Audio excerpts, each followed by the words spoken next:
Hello दोस्तों, नमस्कार। बहुत बहुत स्वागत है आपका मेरे इस यूट्यूब चैनल में। गाइस, गवर्नमेंट जॉब पाना ये सबका सपना होता है। उसमें से कई लोग ऐसे हैं जो गवर्नमेंट टीचर बनना चाहते हैं। देखिए, टीचर बनना और गवर्नमेंट टीचर बनना ये दो अलग बात है।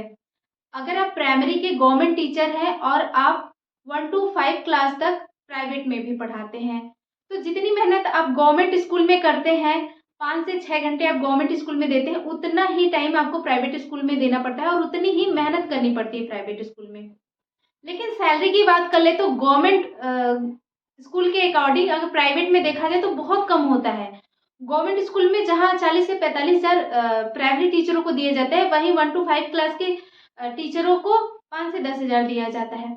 तो अगर सपोज करिए आप कोई भी टॉपिक पढ़ाते हैं बच्चों को, सपोज करिए आप केमिस्ट्री का कोई टॉपिक पढ़ा रहे हैं, तो अगर आपको पढ़ाते-पढ़ाते 5 से 6 साल का एक्सपीरियंस हो जाता है, तो आप कोई भी टॉपिक बिना देखे समझा सकते हैं इज़िली।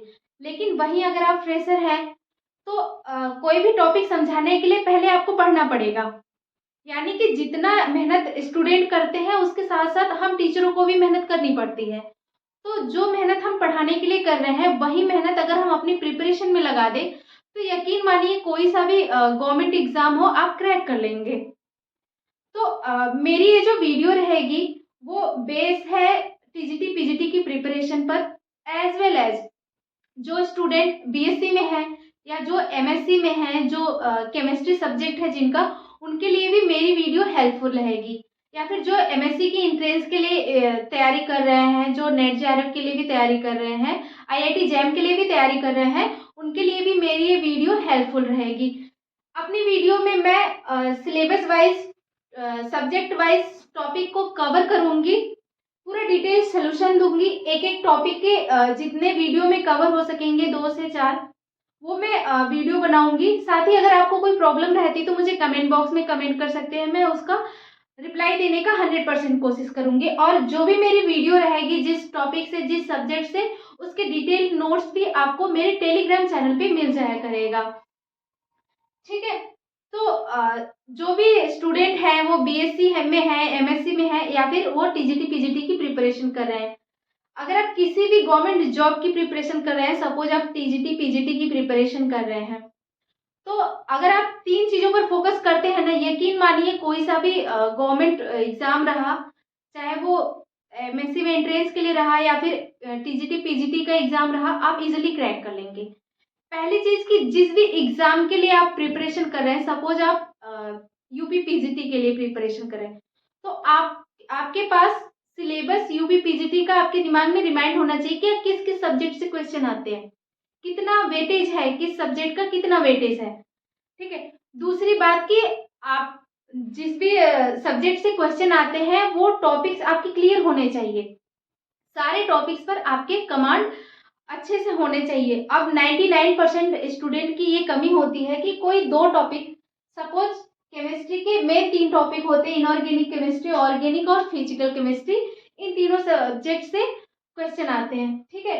तो 99% स्टूडेंट की कमांड रहता है ऑर्गेनिक, किसी का ऑर्गेनिक और फिजिकल फिजिकल पे कमांड अच्छा रहेगा, इनऑर्गेनिक वीक रहेगा। और किसी-किसी स्टूडेंट का क्या होता है, इनऑर्गेनिक और ऑर्गेनिक केमिस्ट्री पर कमांड अच्छा होता है, फिजिकल केमिस्ट्री वीक रहेगा।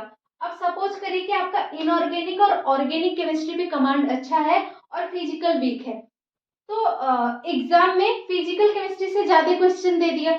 पीजीटी की सिलेबस की बात कर ले तो तीनों सब्जेक्ट से इक्वल क्वेश्चन रहते हैं, तो आप अगर इन दोनों पार्ट से सॉल्व करके आएँगे, आप फिजिकल का सॉल्व नहीं करेंगे तो आप एग्ज़ाम नहीं क्रैक कर सकते।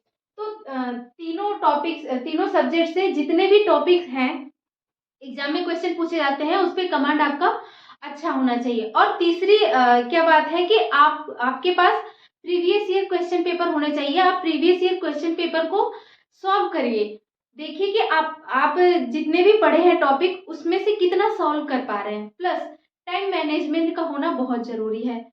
पीजीटी की बात कर ले तो 125 क्वेश्चन आते हैं और 120 मिनट आपको दिए जाते हैं। इसके हिसाब से अगर कैलकुलेट किया जाए तो 1 मिनट भी एक क्वेश्चन को नहीं मिल पा रहा है। तो उसके हिसाब से आप टाइम मैनेजमेंट का भी ध्यान रखिए कि आपको क्वेश्चन सॉल्व करना है, लेकिन थोड़ा फास्ट करना है। पता लगा कि 2 घंटे का टाइम है और आप आराम-आराम से क्वेश्चन सॉल्व कर रहे हैं। आप 50 ही क्वेश्चन सॉल्व कर पाए हैं, तब तक 2 घंटे चले गए। तो टाइम मैनेजमेंट का भी होना बहुत ज़रूरी है। चलिए, मेरी ये वीडियो रहेगी जो मैं पूरा सब्जेक्ट वाइज़ टॉपिक कवर करवाऊँगी। चाहे आप बीएससी में हो, एमएससी में हो या टीजीटी, पीजीटी की प्रिपरेशन कर रहे हो और किसी भी स्टेट के लिए फॉर्म भर रहे हो, चाहे यूपी, बिहार, राजस्थान, हरियाणा, कहीं से भी आप फॉर्म भर रहे हो, आप अपना सिलेबस देख लीजिएगा। टॉपिक तो मैं सारे कवर करवाऊँगी, ठीक है? मैं एक बेसिस मान लूँगी, मैं यूपी पीजीटी और यूपी टीजीटी का सिलेबस एक बेसिस मान के सारे टॉपिक कवर करवाऊँगी। आप अपने सिलेबस देख लीजिएगा। चाहे तो आप कमेंट बॉक्स में मुझे अपना सिलेबस मैसेज कर सकते हैं या फिर जो टॉपिक रह जाता है उसको भी आप मैसेज कर सकते हैं कि मैम ये टॉपिक रह गया है, मैं उसको कवर करवाने की पूरी कोशिश करूँगी। देखिए, पहले तो मैं एक-एक सब्जेक्ट उठा के लेके चलूँगी। सपोज़ पहले इनऑर्गेनिक केमिस्ट्री देखूँगी। इनऑर्गेनिक केमिस्ट्री में जितने भी टॉपिक आएँगे, इनऑर्गेनिक कंपाउंड देखूँगी, फिर ऑर्गेनिक कंपाउंड। अब ऑर्गेनिक कंपाउंड थोड़ा लंबा है टॉपिक, तो इसमें 4-5 वीडियो जितने भी आएँगे, उसमें मैं कवर करवाने की कोशिश करूँगी और इसके नोट्स भी आपको टेलीग्राम चैनल पे मिल जाया करेंगे डेली बेसिस पे। देखिए, अगर डेली बेसिस पे वीडियो नहीं भी आती है, तो भी आप टेंशन नहीं लीजिएगा, मैं पूरा टॉपिक कवर करवाऊँगी, पूरा सब्जेक्ट कवर करवाऊँगी, ठीक है? फिर मेन ग्रुप एलिमेंट देख लेंगे, ऑर्गेनोमेटेलिक कंपाउंड देखेंगे और एफ ब्लॉक एलिमेंट देख लेंगे। एफ ब्लॉक में लेंथेनाइड और एक्टिनाइड को देखेंगे, ठीक है? और कोई टॉपिक बचता है तो आप लोग मैसेज कर दीजिएगा। ऑर्गेनिक केमिस्ट्री की बात कर ले तो फिर इनऑर्गेनिक जैसे फिनिश होगा, मैं ऑर्गेनिक केमिस्ट्री की वीडियो लेके आऊँगी। ऑर्गेनिक केमिस्ट्री में जीओसी देख लेंगे, जनरल ऑर्गेनिक केमिस्ट्री, ताकि आप पहले स्टार्टिंग से पढ़ेंगे कि डीप में अगर मैं जाऊँ तो आपको प्रॉब्लम ना हो, आप बेसिक चीज़ें जानो, ठीक है? फिर रिएक्टिव इंटरमीडिएट देखेंगे, रिएक्शन मैकेनिज्म देखेंगे और नेम रिएक्शन देखेंगे। देखिए, नेम रिएक्शन देखा जाए तो बहुत सारे नेमिंग रिएक्शन हैं, लेकिन जो भी जिस टॉपिक में नेम रिएक्शन आएँगे, मैं उसको साथ-साथ कवर करती चलूँगी। जैसे रिएक्टिव इंटरमीडिएट में भी कुछ नेमिंग रिएक्शन आपको देखने को मिलेंगे। रिएक्शन मैकेनिज्म में कुछ नेमिंग रिएक्शन कवर हो जाएँगे, बाकी रिएजेंट में भी नेमिंग रिएक्शन है, वो वहीं पे कवर कर दूँगी। साथ ही मैं बता दूँगी कि ये नेम रिएक्शन है, आप लोग नोट कर लीजिएगा। पेरिसाइक्लिक रिएक्शन में भी कुछ नेमिंग रिएक्शन कवर हो जाएँगे। देन स्टीरियोकेमिस्ट्री देखेंगे, एरोमेटिसिटी का टॉपिक देखेंगे, ठीक है? उसके बाद जो भी टॉपिक बचता है ऑर्गेनिक में, आप देख लीजिएगा अपने सिलेबस के हिसाब से आप मुझे मैसेज कर सकते हैं। फिर फिजिकल केमिस्ट्री पर चलेंगे जैसे ही ऑर्गेनिक केमिस्ट्री फिनिश होगा, ठीक है? केमिकल काइनेटिक्स देखेंगे, थर्मोडायनामिक्स देखेंगे, स्टैटिकल थर्मोडायनामिक देखेंगे, फिर इलेक्ट्रोकेमिस्ट्री देखेंगे, solid state chemistry, polymer chemistry और सरफेस केमिस्ट्री देखेंगे। हाँ, मैं इन्वायरमेंटल केमिस्ट्री का भी 1-2 वीडियो डाल दूँगी, ताकि आपको बेसिक नॉलेज रहे कि वहाँ से क्वेश्चन आए तो आप लोग छोड़ के ना आइए, ठीक है? स्पेक्ट्रोस्कोपी से तो बहुत कम क्वेश्चन आते हैं, फिर भी मैं इसका भी वीडियो लेके आऊँगी, तो आप लोग देख लीजिएगा, क्योंकि ज़रूरी नहीं कि जो लोग मेरी वीडियो देखें वो टीजीटी, पीजीटी की ही प्रिपरेशन कर रहे हों।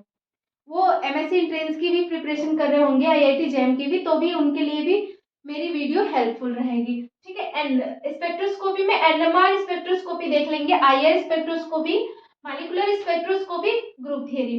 ये बेसिक है, इससे क्वेश्चन आते हैं, तो इतना कवर करूँगी मैं। बाकी अगर कोई टॉपिक छूटता है तो आप लोग मुझे मैसेज करिएगा अपने सिलेबस के हिसाब से, ठीक है?